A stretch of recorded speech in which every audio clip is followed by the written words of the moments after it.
오늘 말씀은 사도 바울이 고린도 교회 성도들에게 신실한 그리스도인들이 빠지기 쉬운 영적 함정에 대한 경고하는 말씀을 하게 됩니다. 어떻게 하면 하나님께서 기뻐하시는 삶을 살 수 있을지 권면하지요. 사도 바울은 먼저 그리스도인들이 빠지기 쉬운 함정에 대해서 말합니다. 그 함정은 무엇이냐? 놀랍게도 우상숭배라고 하는 거예요. 7절 말씀을 보십시오.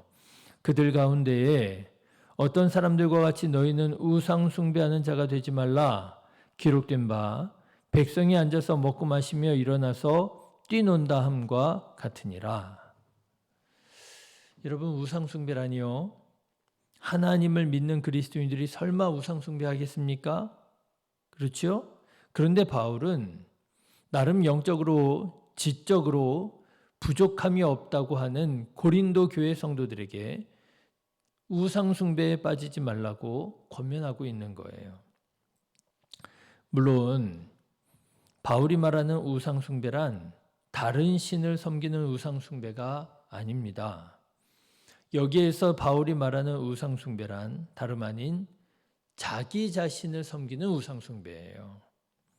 하나님 외에 다른 신을 섬기지 말라 하지 않았습니까? 그런데 그 다른 신이 누군가 보니까요, 자기 자신이더라고 하는 거예요. 바울은 이 우상 숭배를 설명하기 위해서 출애굽 이스라엘 백성들에 대해서 말합니다. 출애굽 이스라엘 백성들을 생각해 보라고 하는 거예요. 그들은 하나님의 놀라운 권능을 경험하고 구원받은 사람들이었다는 거예요. 심지어는 홍해 바다를 건너는 전무후무한 체험을 한 사람들이지요. 바울은 출애굽 이스라엘 백성들의 홍해 구원 사건을 영적 세례라고 해석을 합니다. 2절 말씀 보시면 모세에게 속하여 다 구름과 바다에서 세례를 받고, 그렇죠? 홍해 바다에서 물 가운데로 지나서 구원받은 것을 가리켜서 바울은 세례를 받은 자들이라. 다시 말하자면 무슨 말이라는 거예요? 출애굽 이스라엘 백성들이 결코 믿음이 없는 사람들이 아니라는 것입니다. 신실한 사람들이었다라고 하는 거예요. 그런 이스라엘 백성들이었음에도 불구하고 그들은 하나님의 심판을 받게 됩니다. 왜요? 그들이 하나님의 말씀을 겸손히 따르지 않고 자기 자신이라고 하는 신을 섬기는 우상 숭배에 빠졌기 때문이라고 하는 겁니다. 7절 말씀을 보십시오. 그들 가운데 어떤 사람들과 같이 너희는 우상 숭배하는 자가 되지 말라. 기록된 바 백성이 앉아서 먹고 마시며 일어나서 뛰논다 함과 같으니라. 그렇습니다, 여러분. 신실한 그리스도인들일수록 빠지기 쉬운 영적인 시험, 영적인 함정이 있습니다. 그것은 바로 자기가 우상이 되는 함정이에요. 자기가 자기 자신을 숭배하는 우상 숭배입니다. 자기의 체험을 주장하지요. 자기의 신앙이 옳다고 말합니다. 자기의 믿음이 정확하다고 말하고요. 자기의 헌신이 중요하다고 말합니다. 그리고 바울은 그렇게 자기 자신을 우상으로 숭배하는 사람들에게 음행과 시험과 원망이라고 하는 현상이 일어나게 된다라고 말을 합니다. 8절 말씀을 보십시오. 그들 중에 어떤 사람들이 음행하다가 하루에 23,000명이 죽었나니 우리는 그들과 같이 음행하지 말자. 9절 말씀 보실까요? 그들 가운데 어떤 사람들이 주를 시험하다가 뱀에게 멸망하였나니 우리는 그들과 같이 시험하지 말자. 10절 말씀 보실까요? 그들 가운데 어떤 사람들이 원망하다가 멸망시키는 자에게 멸망하였나니 너희는 그들과 같이 원망하지 말라. 자기 자신을 섬기는 사람은 이런 일이 일어나게 된다는 거예요. 음행하게 되고요. 하나님을 시험하고요. 그리고 원망하고요. 사랑하는 성도 여러분, 특히나 믿음과 신앙에 있어서 자신이 있는 성도님들이 계십니까? 그래서 나도 모르는 사이에 자기 자신이 우상이 되어서 자기의 체험, 자기의 신앙, 자기 믿음, 자기 헌신을 주장하고 계시지는 않습니까? 사도 바울은 권면합니다. 12절 말씀 보십시오. 그런즉 선줄로 생각하는 자는 넘어질까 조심하라. 내가 맞아, 내가 옳아, 내가 경험했어, 내가 들었어. 선줄로 생각하는 자는 넘어질까 조심하라. 자기 자신이라고 하는 우상 숭배에 빠져 있는지 조심하라고 말하는 거예요. 바라기는 다른 신을 섬기는 우상 숭배이겠습니까마는 자기 자신을 섬기는 우상 숭배에 빠지지 않으시기를 주님의 이름으로 축원합니다. 그리스도인들이 가장 경계해야 되는 우상 숭배는 자기 자신이에요. 그렇다면 우리 그리스도인들은, 특히나 신실한 그리스도인들이 되기를 열망하는 그리스도인들은 어떻게 살아야 하느냐? 믿음 생활 열심히 하려고 하면 열심히 하지 말라고 무심하게 하라고 그러잖아요. 그죠? 열심히 하지 않기로 작정하면 또 뭐라고 그럽니까? 신앙생활 열심히 해야 된다고 또 말하잖아요. 그럼 도대체 어떻게 하라는 것입니까?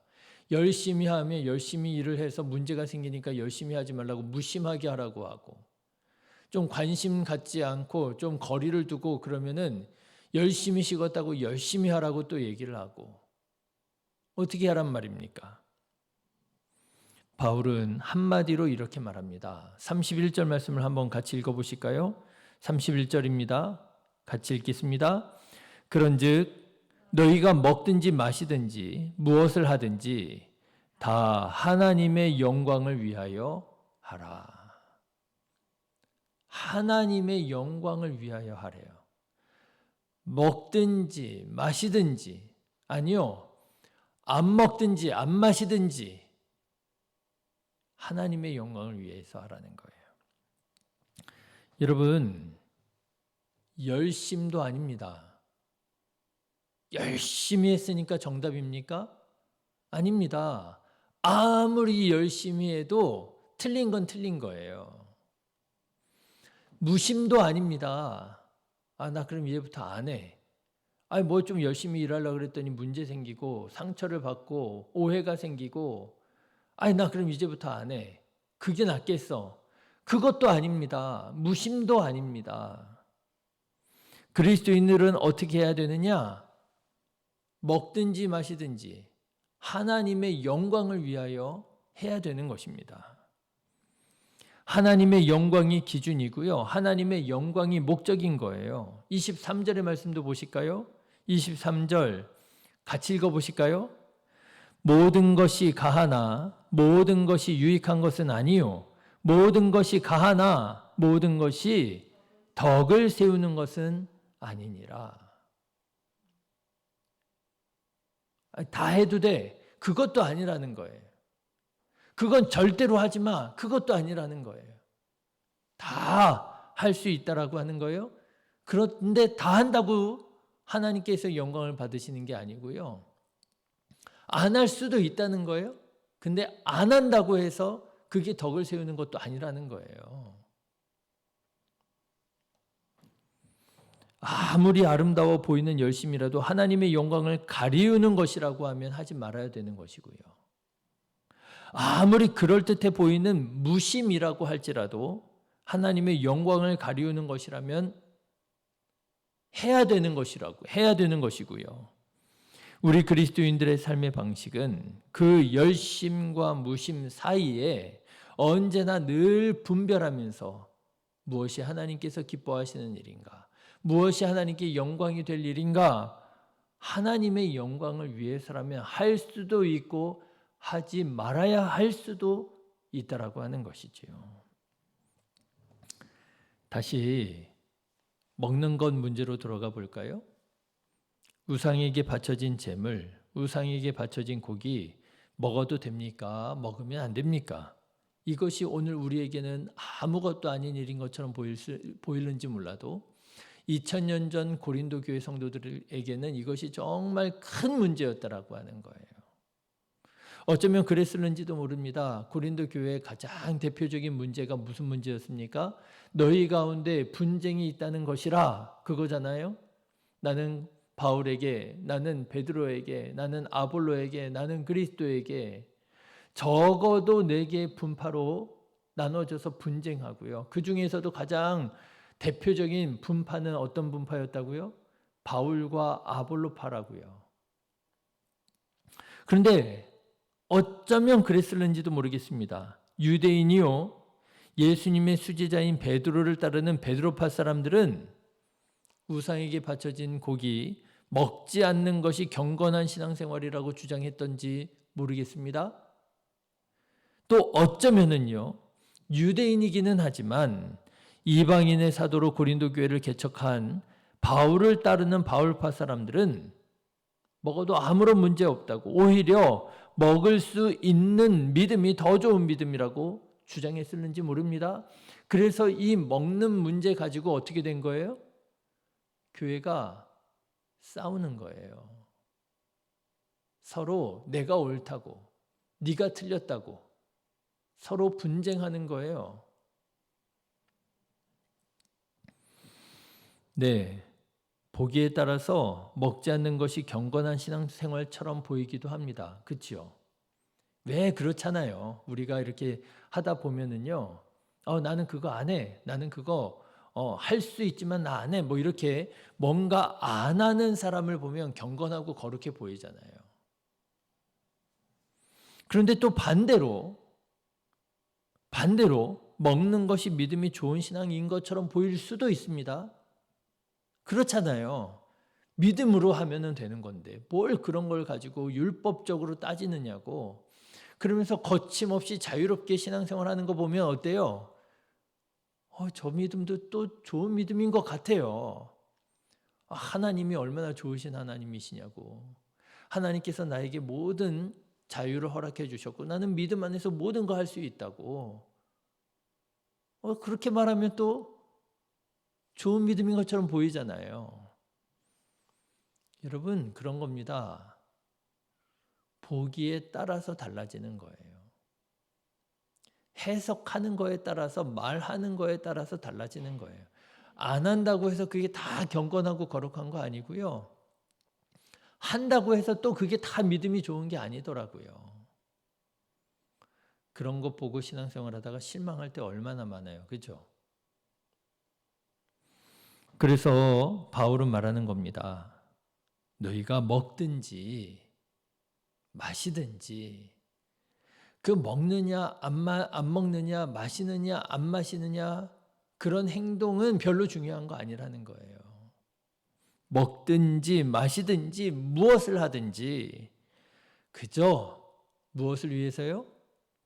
하나님의 영광을 위해서라면 할 수도 있고 하나님의 영광을 위해서라면 안 할 수도 있고 분별하라는 거예요.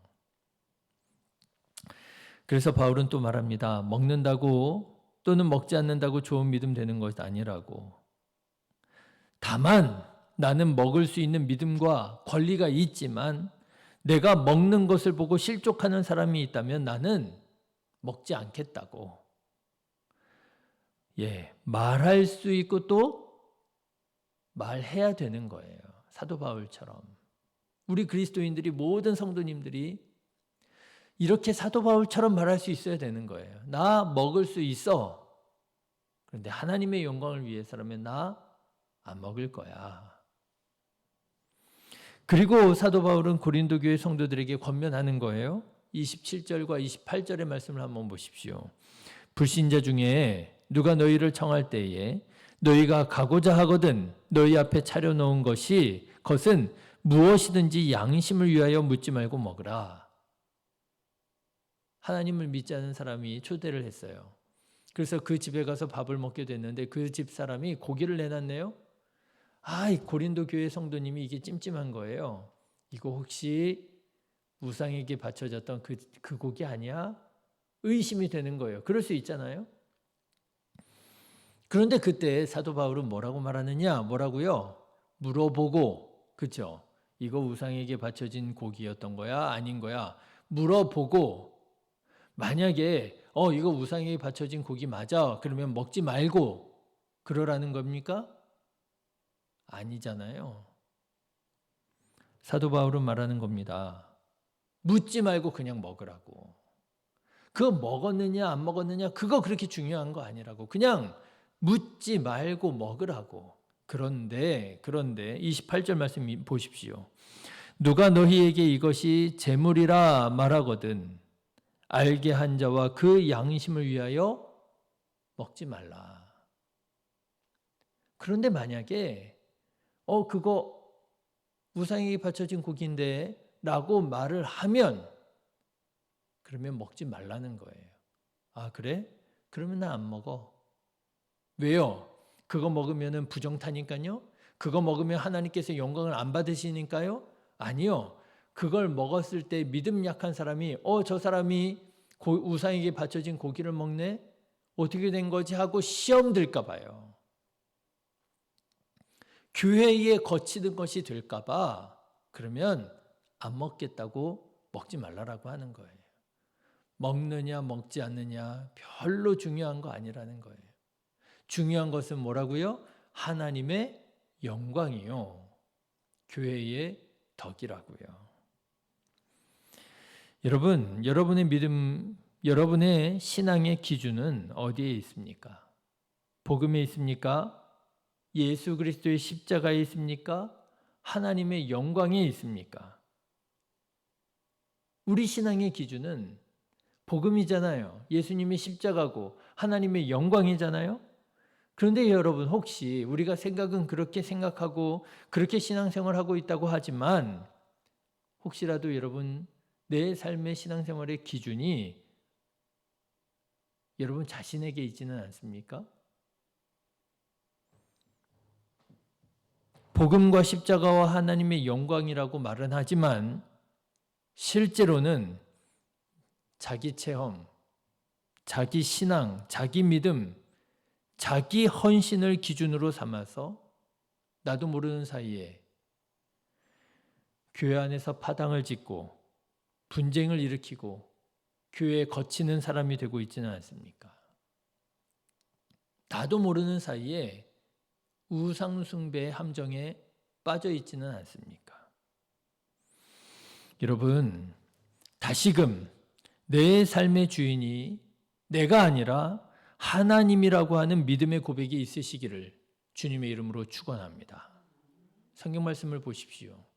정확하고 분명하게 나와 있잖아요.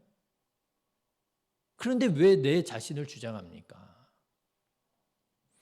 하나님께서 내 삶의 주인이 되실 때에 그때 교회가 세워지는 것이고요. 영혼이 구원받는 삶의 열매를 맺게 되는 것이지요.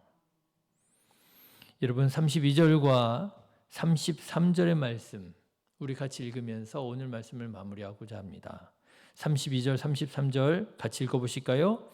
유대인에게나 헬라인에게나 하나님의 교회에나 거치는 자가 되지 말고 나와 같이 모든 일에 모든 사람을 기쁘게 하여 자신의 유익을 구하지 아니하고 많은 사람의 유익을 구하여 그들로 구원을 받게 하라.